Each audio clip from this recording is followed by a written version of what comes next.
Ma'am, with all due respect, this is a professional garage, not a museum. Kyle, the lead mechanic, wiped grease on his already filthy overalls.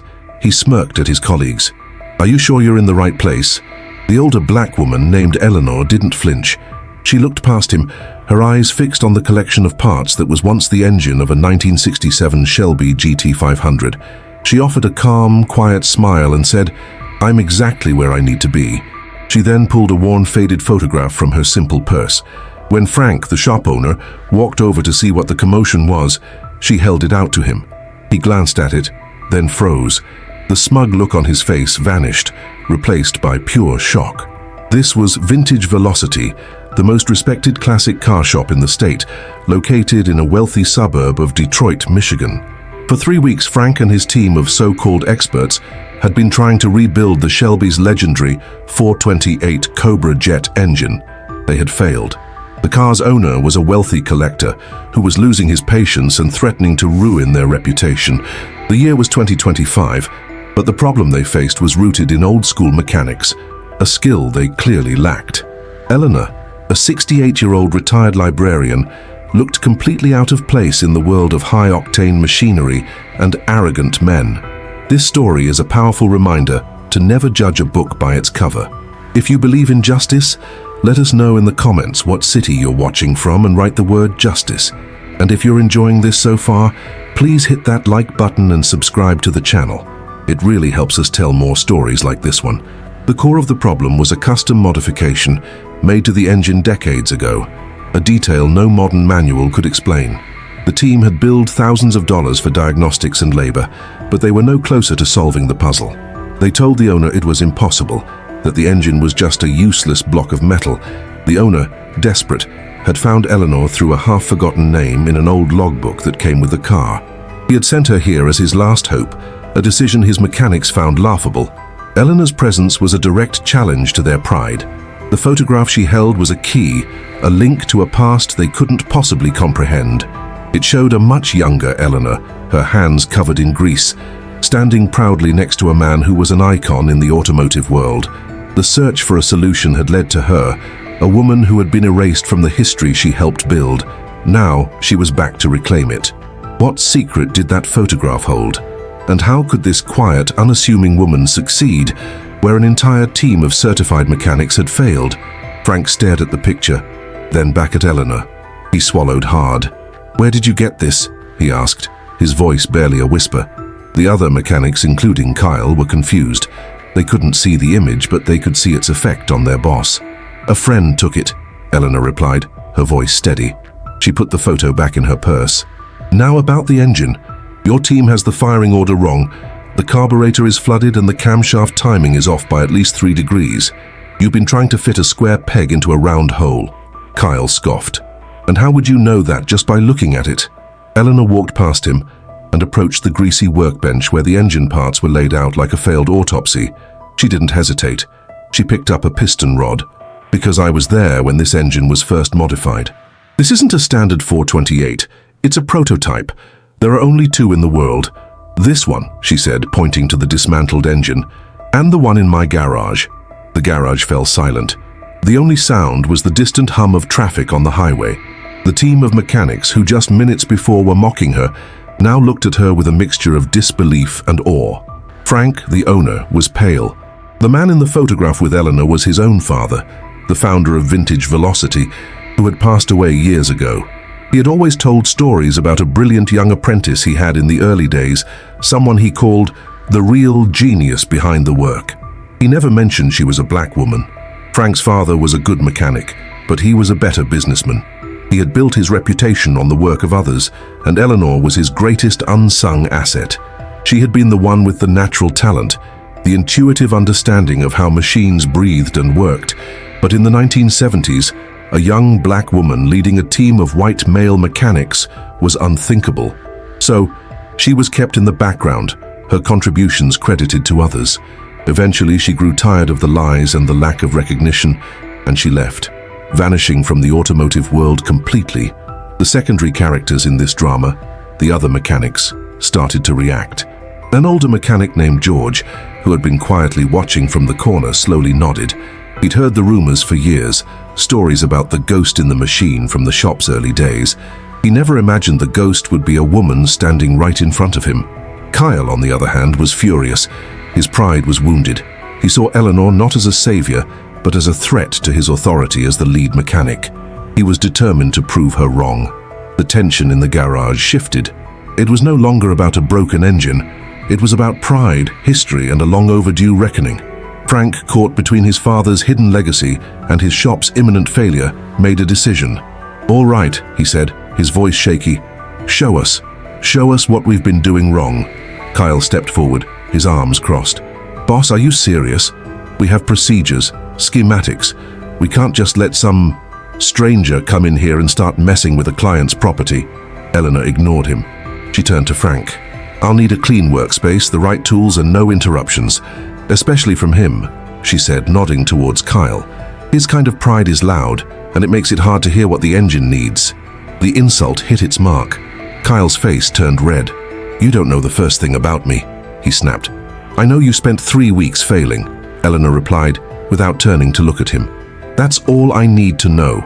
Frank, desperate for a solution, sided with Eleanor. "Get her what she needs," he ordered the rest of the team. "Kyle, you can either watch and learn or you can clock out for the day." Humiliated, Kyle backed away, but he didn't leave.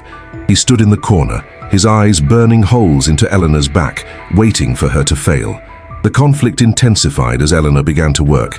She didn't use computers or modern diagnostic tools. Her hands moved with a deep, instinctual knowledge. She called out for tools with specific, old-fashioned names that sent the younger mechanics scrambling to find them.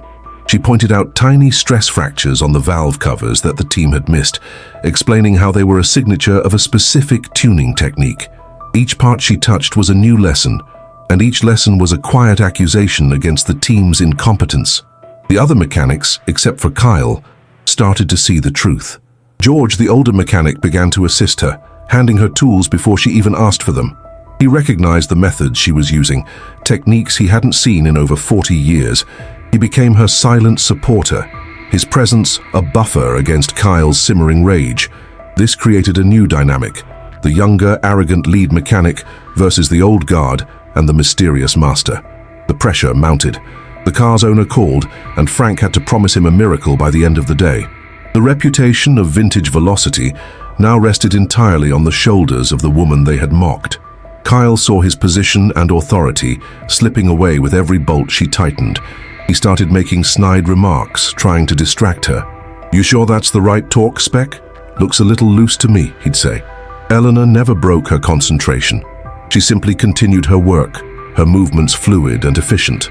The engine was slowly coming back to life, piece by piece, a beautiful and complex machine being reborn. But Kyle wasn't just going to stand by and watch her become the hero of a story he was supposed to star in. He saw one of the younger mechanics preparing a fuel line and saw an opportunity. It was a subtle act of sabotage, a small adjustment that could make the whole thing backfire. The air in the garage was thick with anticipation. While Eleanor worked, Frank retreated to his small, cluttered office. He opened the bottom drawer of a heavy steel desk, a drawer he hadn't touched in years. Inside was his father's old work ledger from the 70s. He flipped through the brittle, yellowed pages, the scent of old paper filling the air. He found what he was looking for, a series of entries detailing the work on a Shelby prototype, and next to every entry, in his father's cursive, were the initials, E.M. Eleanor Mayhew. Below the final entry was a note, "Bonus paid $500 full and final settlement." It was a pittance even for that era. It was hush money. The proof was undeniable. His father had not just taken the credit, he had bought her silence and erased her from history. Back on the main floor, the subplot Kyle had set in motion was about to ignite. As Eleanor prepared for the final sequence of adjustments before attempting to start the engine, George watched Kyle from the corner of his eye. He saw Kyle casually lean against a workbench near the fuel intake assembly, pretending to stretch. But George saw his hand dart out and make a tiny, almost imperceptible adjustment to a valve. It was a cowardly, deliberate act of sabotage. George knew exactly what it meant. The valve adjustment would cause the engine to misfire violently, potentially cracking the block and ruining it forever. It was an attack aimed directly at Eleanor's work. The time pressure was mounting. The owner, Mr. Harrison had called again. "It's 4:30, Frank. I'm on my way. I expect to hear that engine roar, or I swear I will burn you to the ground online." The threat hung in the air. The shop's fate was tied to the next 30 minutes. George decided to act. He walked calmly over to the engine standing between Kyle and Eleanor. He picked up a wrench. "Eleanor," he said, his voice low but firm. "Hold on a moment.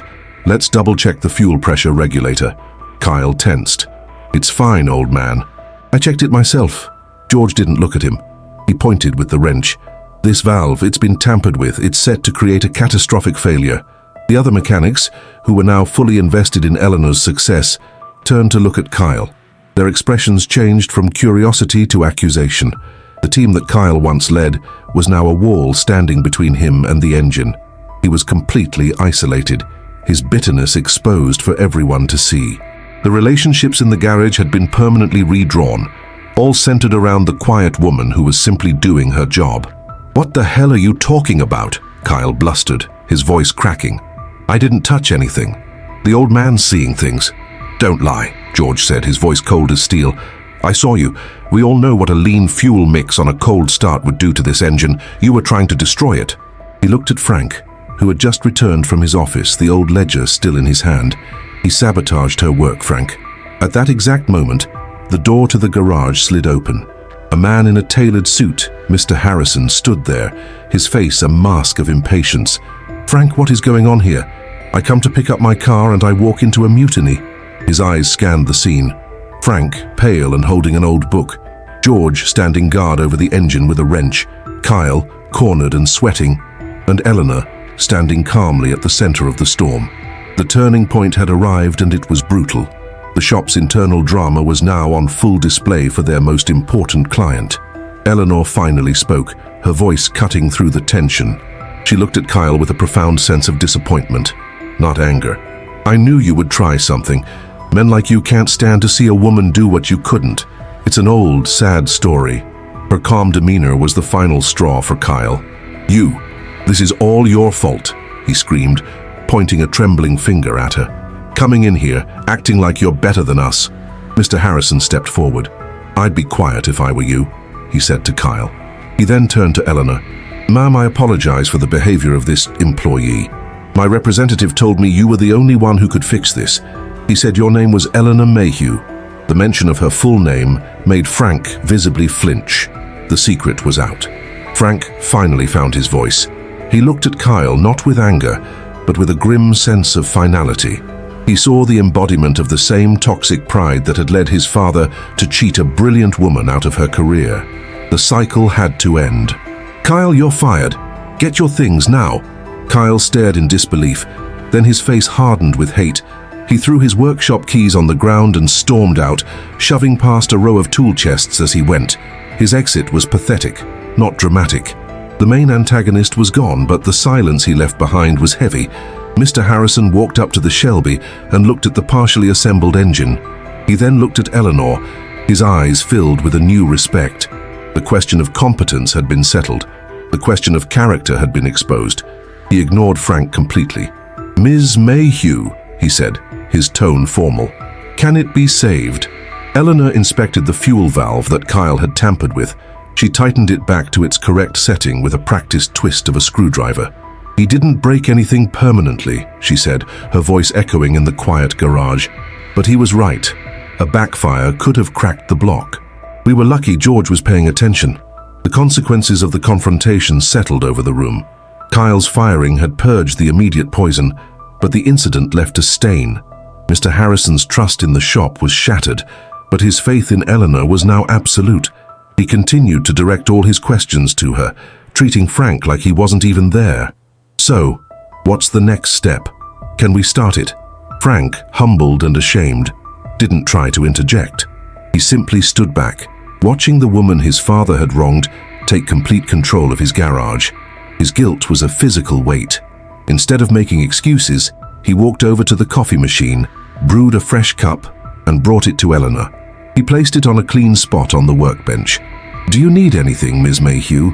Better lighting? Anything at all?" It was the only thing he could do. Serve the master who was now in charge. His actions spoke louder than any apology he could offer. Eleanor took a sip of the coffee.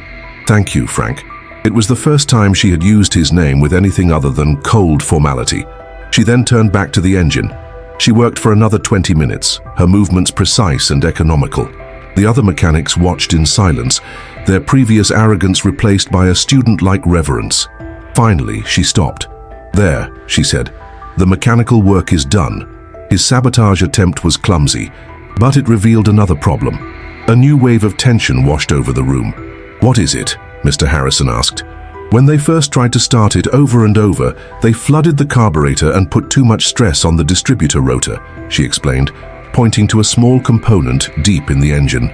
This isn't a standard part, it's a weighted rotor, custom-made to balance the modifications. There's a hairline crack in it. It might work for a few minutes, but it will fail under load. And there isn't a replacement for it anywhere in the world. She looked at Frank and Mr. Harrison. The engine is fixed, but we can't run it safely. Not without that part. The hope that had filled the garage moments before evaporated instantly. The new challenge hung in the air, seemingly insurmountable. A unique, irreplaceable part was broken. The victory was snatched away at the last second. Mr. Harrison sighed, the frustration evident on his face. So it's over. After all this? Frank looked at the ground, defeated. His shop had failed, and now even the genius he had rediscovered couldn't overcome the final hurdle. The shop's reputation was gone, but Eleanor hadn't said it was impossible. She was merely stating a fact. She looked at the useless, cracked rotor in her hand. This was the moment where her past and present collided. Forcing her to evolve beyond her own bitterness was a new kind of obstacle. It wasn't about proving she was better than them anymore. It was about finishing the job for the sake of the machine she loved. Her personal transformation required her to give up a piece of her own history to save theirs. She turned to Frank. There is one part. Hope flickered in Frank's eyes. Where? A private collector. Can we buy it? No, Eleanor said simply. You can't buy it. Remember when I told you there were two of these engines? She paused, letting the weight of her words sink in. I have the other one, in my workshop. It has the rotor we need. The garage was silent once more. She was offering a part from her own, private, perfectly preserved creation, the sister to the engine she was now saving. It was an incredible sacrifice, offering a piece of her own carefully guarded legacy to the son of the man who had stolen it from her. Frank's growth was visible in his response. He didn't just celebrate. He understood the gravity of her offer. He looked at her, his eyes filled with a humility and respect that was entirely new. He walked to his desk, took the keys to his own personal car, a new Lincoln Aviator, and held them out to her. He didn't ask, he offered. Ms. Mayhew, Eleanor, please, let us go get it. Whatever you want for it. A partnership in the shop. Your name next to my father's. Anything. Just tell us what to do. His transformation was clear. This was no longer about saving his business. It was about making things right. Eleanor looked at the keys, then at Frank. She gave a small, weary smile. She took the keys. All right, Frank, she said, her voice gentle. Let's go for a drive. Her decision wasn't for him, or even for Mr. Harrison. It was for the beautiful machine on the stand. It was the final act of letting go, of choosing her passion over her pain. She was ready to close the circle. The drive to Eleanor's house was quiet at first. Frank drove his own Lincoln, with Eleanor in the passenger seat and Mr. Harrison in the back. The palpable tension of the garage had been replaced by a heavy, awkward silence. Finally, Frank couldn't stand it anymore. He cleared his throat. Ms. Mayhew, Eleanor, he began, his eyes fixed on the road. I saw the old ledger, my father's notes. I know he paid you off. What he did, what our family did to you, there's no excuse for it. I am truly sorry. Eleanor stared out the window at the passing suburbs. Your father was a product of his time, Frank. He wasn't a bad man, just a weak one. He loved the glory, but he was afraid of the work. And he was terrified of the idea that a black woman was better at it than he was. I didn't leave because of the money. I left because I refused to be a ghost in my own life. Her words weren't filled with bitterness, but with the calm certainty of a truth she had accepted long ago. The subplot of the family's historical debt was now out in the open, not as an accusation, but as a fact. Mr. Harrison leaned forward from the back seat. Your skill is legendary, Ms. Mayhew, I see that now. This car, it's more than just a car to me. It was my father's. He passed away last year. Getting it running was the last thing I could do for him. This new information recontextualized his impatience. The story was now about two legacies intersecting, Eleanor's and Mr. Harrison's. They arrived at a small, tidy brick house in a quiet, working-class neighborhood. It was the picture of modest retirement, a stark contrast to the high-stakes world they'd just left. Eleanor led them past a beautifully maintained garden to the back of the house and unlocked the door to her garage. It was not a garage. It was a sanctuary. The space was immaculate, organized with the precision of a surgical theater. Tools hung on the walls in perfect alignment. The lighting was bright and even, and in the center of the room, mounted on an engine stand like a sculpture in a museum, was the sister engine. It was a pristine, fully assembled 428 Cobra jet, gleaming as if it were brand new. It was a monument to her genius, hidden from the world for nearly 50 years. Frank and Mr. Harrison stared, speechless. They weren't just looking at an engine, they were looking at history. Eleanor didn't waste time. "The rotor is on the distributor, right behind the carburetor assembly," she said, her tone shifting back to pure business.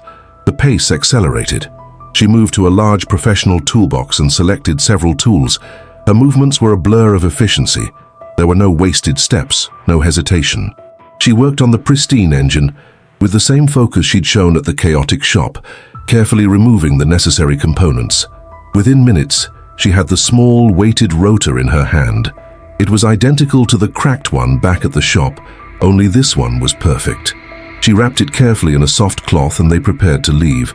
The resolution of the final problem was now in hand, and the only thing left was the race back to the shop to see it through.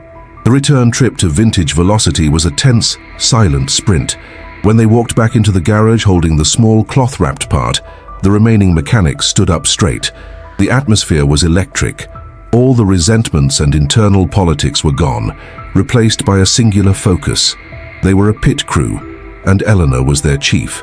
"Let's get it done," Eleanor said, her voice cutting through the silence. The final preparations began. Her work was a masterclass in focus. She directed the other mechanics with brief, precise commands. "George, check the torque on the manifold bolts. Miguel, clean the contacts on the spark plug wires. Frank, hand me the gasket sealant." Frank, the owner of the shop, was now her assistant, and he performed the role with humble diligence. They worked together like a well-oiled machine, their movements synchronized around the heart of the Shelby. Eleanor carefully unwrapped the pristine distributor rotor. She fitted it into place, the component sliding in with a satisfying, perfect click. As she was tightening the final bolt on the distributor cap, she paused. Her eyes narrowed. She leaned in closer, her gaze fixed on something almost invisible, a tiny, gleaming scratch on the main grounding wire terminal. It was fresh. "Wait," she said softly. The others froze. She pointed. "This wire. It's been deliberately scored right at the connection point.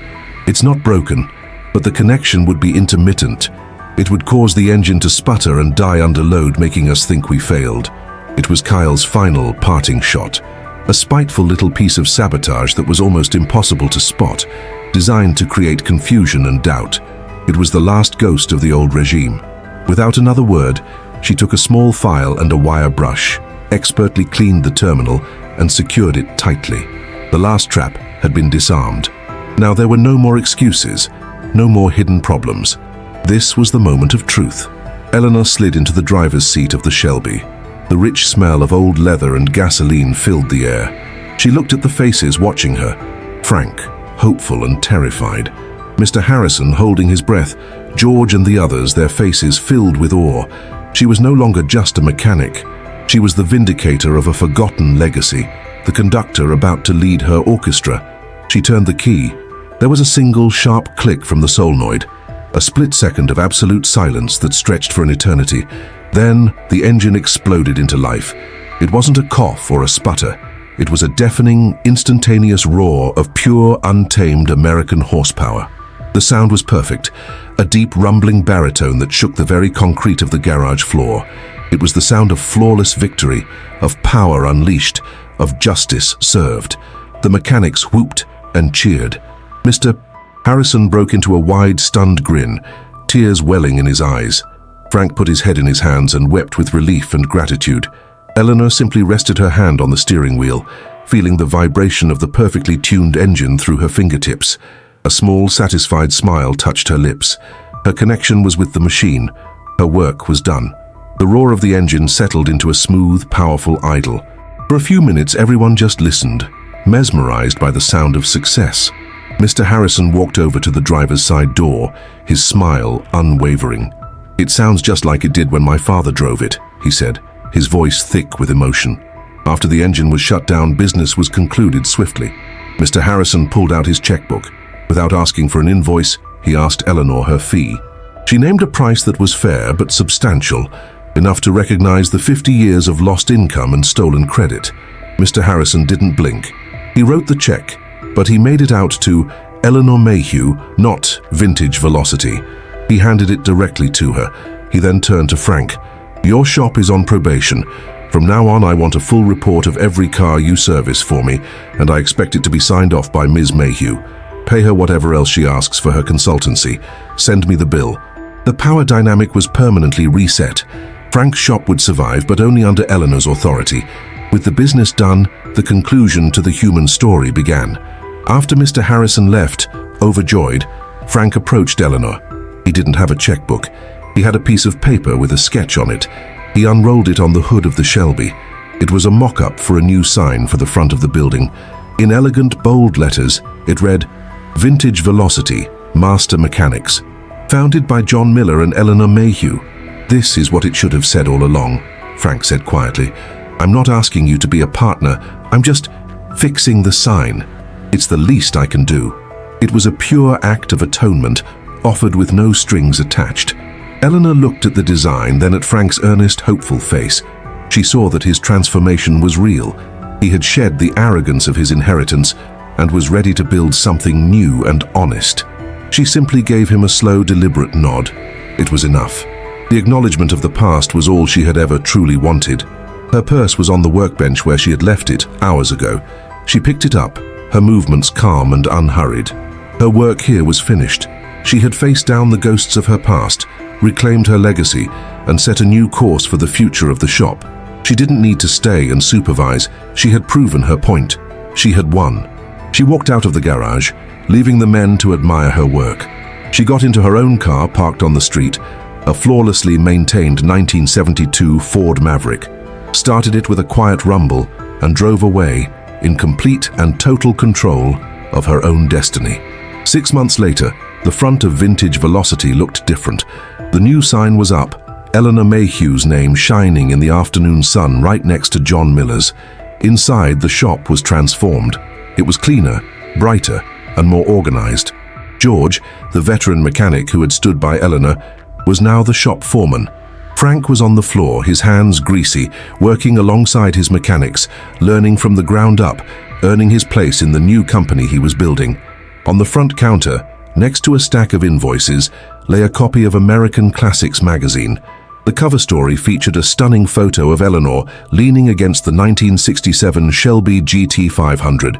The headline read, "The Ghost of Detroit, the story of Eleanor Mayhew, the woman who built the legends." The article detailed her incredible story and her return to the automotive world. It mentioned that Mr. Harrison had been so impressed, he had gifted her the Shelby as a thank you. The article concluded by noting that Ms. Mayhew had opened a small, exclusive consultancy firm operating out of her legendary home workshop. She had a long waiting list of clients, but she prioritized training young, aspiring mechanics with a special scholarship program for women entering the trade. She wasn't just fixing cars, she was fixing the industry that had once discarded her. The final paragraph of the article added a touch of mystery, ensuring her legend would continue to grow. It mentioned that a source close to Ms. Mayhew hinted that the 1967 Shelby was not the only lost prototype she had a connection to. Rumor had it that she knew the location of a one-of-a-kind experimental Ford Mustang that had vanished from the test tracks in 1969. But as the article noted, that was a story for another day. Eleanor's story is a powerful testament to talent, perseverance, and quiet strength. It proves that true respect is earned, not given, and that genius can't be suppressed forever. What did you think of her incredible journey? Do you think Frank did enough in the end to make things right? We'd love to read your thoughts in the comments below. If you watch this story all the way to the end, show your support by commenting with the phrase "I watched until the end." It lets our team know that you're enjoying these deep dive narratives, and it helps us a ton. And hey, the story doesn't have to stop here. There are more amazing tales of justice and incredible comebacks waiting for you. Click on the video that's popping up on your screen right now to jump into the next one. Don't forget to hit that like button and subscribe for more stories just like this. We appreciate every single one of you. See you in the next one.